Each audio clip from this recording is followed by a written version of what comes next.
Welcome to Nithyashree homes flavour YouTube channel. Friends, ಇವತ್ತು evening snacks ಮಾಡ್ತಿದ್ದೀನಿ. ಒಂದು ಅದೇನಪ್ಪ ಅಂತಂದರೆ ರವೆ ಸ್ಪೆಷಲ್ ವಡೆ. ಫ್ರೆಂಡ್ಸ್, ಇವಾಗ ಅದಕ್ಕೆ ರವೆ ಸ್ಪೆಷಲ್ ವಡೆ ಮಾಡೋದಕ್ಕೆ ಯಾವ ಇಂಗ್ರೀಡಿಯೆಂಟ್ಸ್ ಯೂಸ್ ಮಾಡ್ತಿದ್ದೀನಿ ಅಂತ ಹೇಳ್ತೀನಿ, ಬನ್ನಿ ನೋಡ್ಕೊಂಡು ಬರೋಣ. ಒಂದ್ಸಲ ಒಂದು ಬೌಲ್ ರವೆ ತೊಗೊಂಡಿದ್ದೀನಿ, ನೆಕ್ಸ್ಟ್ ಆಯಿಲ್ ತೊಗೊಂಡಿದ್ದೀನಿ, ಹಸಿಮೆಣ್ಸಿನ್ಕಾಯಿ ತೊಗೊಂಡಿದ್ದೀನಿ, ಕೊತ್ತಂಬರಿ ಸೊಪ್ಪು ತೊಗೊಂಡಿದ್ದೀನಿ, ಕರ್ಬೇವಿನ ಸೊಪ್ಪು ತೊಗೊಂಡಿದ್ದೀನಿ, ಹಾಗೆ ಶುಂಠಿ ಬೆಳ್ಳುಳ್ಳಿ ಪೇಸ್ಟ್ ತೊಗೊಂಡಿದ್ದೀನಿ, ಜೀರಿಗೆ ತೊಗೊಂಡಿದ್ದೀನಿ, ಮತ್ತು ಚಿಲ್ಲಿ ಫ್ಲೇಕ್ಸ್ ತೊಗೊಂಡಿದ್ದೀನಿ, ರುಚಿ ತಕ್ಕಷ್ಟು ಉಪ್ಪು. ಇಷ್ಟು ಇಂಗ್ರೀಡಿಯೆಂಟ್ಸ್ನ ತೊಗೊಂಡಿದ್ದೀನಿ. ಮೊದಲಿಗೆ ರವೆನ ಫ್ರೆಂಡ್ಸ್ ಇವಾಗ ಏನು ಮಾಡೋದು ಅಂತ ಹೇಳ್ತೀನಿ, ನೋಡೋಣ.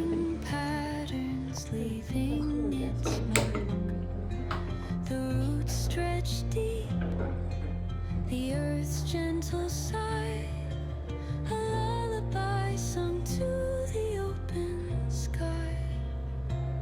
Oh, whispering pines, sing me your tune, caught in the rhythm of the stars and the moon. Teach me the language of rustling leaves, stories that linger on the breath of the breeze.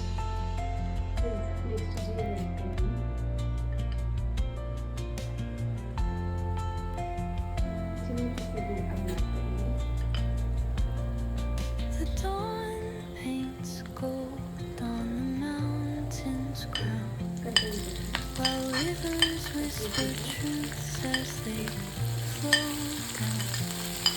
Their songs entwined with the trees that stand, frozen in time by nature's hand.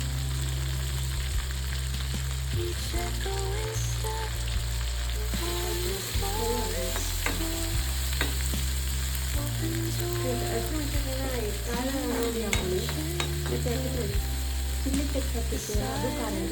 alive, yet brimming with sound. In the arms of solitude I am found. Oh, whispering pines, sing me your tune, caught in the rhythm of the stars and the moon.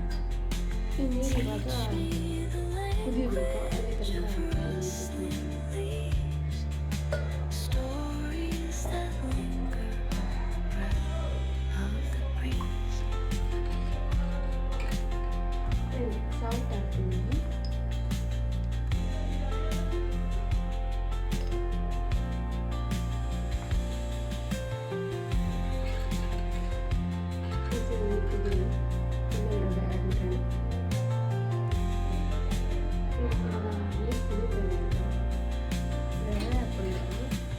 ರವೆ ತೆಗಿತಾಯಿ ಹಾಕೊಂಡು ಅಂದರೆ ತುಂಬ ಇಟ್ಕೊಬೇಕು, ಗಂಟು ಥರ ಆಗುತ್ತೆ.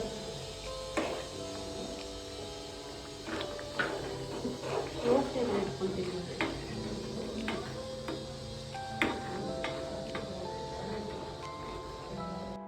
Friends, ಈ ಥರ ರವೆ ಬೇಯೋ ತನಕ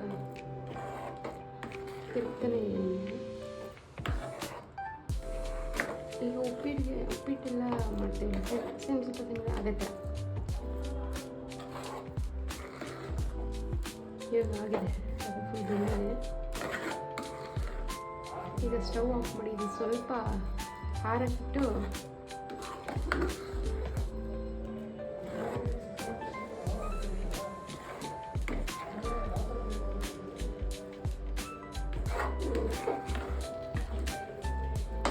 ಆರಕ್ಕೆ ಬಿಡೋಣ ಫ್ರೆಂಡ್ಸ್. ಸ್ವಲ್ಪ ಇದನ್ನು ಒಂದು 5 ಮಿನಿಟ್ಸ್ ಆರಕ್ಕೆ ಬಿಡೋಣ. ಆರಕ್ಕೆ ಬಿಟ್ಟಾದ್ಮೇಲೆ ನೆಕ್ಸ್ಟ್ ಪ್ರೊಸೀಜರ್ ತೋರಿಸ್ತೀನಿ ಏನು ಮಾಡಬೇಕಂತ. ಗ್ಯಾಸ್ ಹಚ್ಕೊಂಡು ಬಾಣಲಿ ಇಟ್ಕೊಂಡು ಬಾಣಲಿ ಎಣ್ಣೆ ಹಾಕ್ಕೊಂಡಿದ್ದೀನಿ. ಎಣ್ಣೆ ಹೀಟ್ ಆಗಲಿ ಫ್ರೆಂಡ್ಸ್. ಆವಾಗಲೇ ಮಾಡಿದ ಹಿಟ್ಟನ್ನ ಎಣ್ಣೆ ಹಾಕ್ಕೊಂಡು ಈ ಥರ ಮಾಡ್ಕೋಬೇಕು. ಈ ಒಟ್ಕೊಂಡ್ರು ಕೈಗೆ ಅಂಟ್ಕೋಬಾರ್ದು. ನೋಡಿ, ಹಿಂಗೆ ಈ ಥರ ಮಾಡ್ಕೋಬೇಕು. ಹಿಂಗೆ ಮಾಡಿಕೊಂಡ್ರೆ ವಡೆ ಮಾಡೋಕ್ಕೆ ಸರಿ ಹೋಗೋದು, ಚೆನ್ನಾಗಿರುತ್ತೆ. ಹಿಟ್ಟು ಚೆನ್ನಾಗಿ ಮಾಡಿಬಿಟ್ಟು ಎಣ್ಣೆ ಹಾಕೋಬೇಕು. ಎಣ್ಣೆ ಹಾಕೊಂಡು ಮಾಡಿ ಈ ಥರ ಮಾಡ್ಕೊಳ್ಳಿ, ಕೈಗೆ ಅಂಟ್ಕೊಳ್ಳಿ. ಹಿಂಗೆ ನೆಕ್ಸ್ಟ್ ವಡೆ ಹಾಕಿ ಅದು ಎಣ್ಣೆ ಕಾಯ್ತಿದೆ ನೋಡಿ. ಈ ಥರ ಸ್ವಲ್ಪ ಬಾಲ್ ಥರ ಮಾಡ್ಕೋಬೇಕು. ಬಾಲ್ ಥರ ಮಾಡ್ಕೊಂಡು ಪ್ರೆಸ್ ಮಾಡಿ ಈ ಥರ ಬೋಲ್ ಮಾಡಬೇಕು ಅಷ್ಟೇ. ಈ ಥರ ಬೋಲ್ ಮಾಡಿ ಎಣ್ಣೆ ಒಳಗಡೆ ಹಾಕ್ಬೇಕು.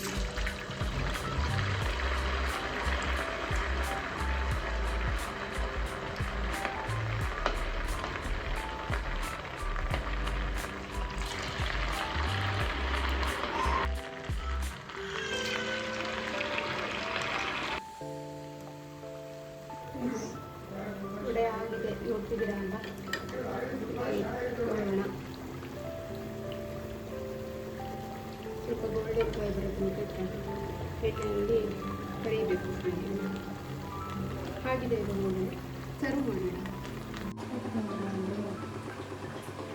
ಹಾಯ್ ಫ್ರೆಂಡ್ಸ್, ಫೈನಲಿ ಸ್ಪೆಷಲ್ ರವಾ ವಡೆ ರೆಡಿಯಾಗಿದೆ. ನೋಡ್ತಿದ್ದೀರಲ್ವ, ತುಂಬ ಕ್ರಿಸ್ಪಿಯಾಗಿರುತ್ತೆ. ನೀವು ಒಮ್ಮೆ ಟ್ರೈ ಮಾಡಿ ನೋಡಿ. ಈ ರೆಸಿಪಿ ಇಷ್ಟ ಆದಲ್ಲಿ ಲೈಕ್ ಮಾಡಿ. ಹಾಗೆ ಒಂದು ಯೂಟ್ಯೂಬ್ ಚಾನಲ್ ಬಂದು ನಿತ್ಯಶ್ರೀಸ್ ಹೋಮ್ ಫ್ಲೇವರ್ ಸಬ್ಸ್ಕ್ರೈಬ್ ಮಾಡಿ. Thank you for watching.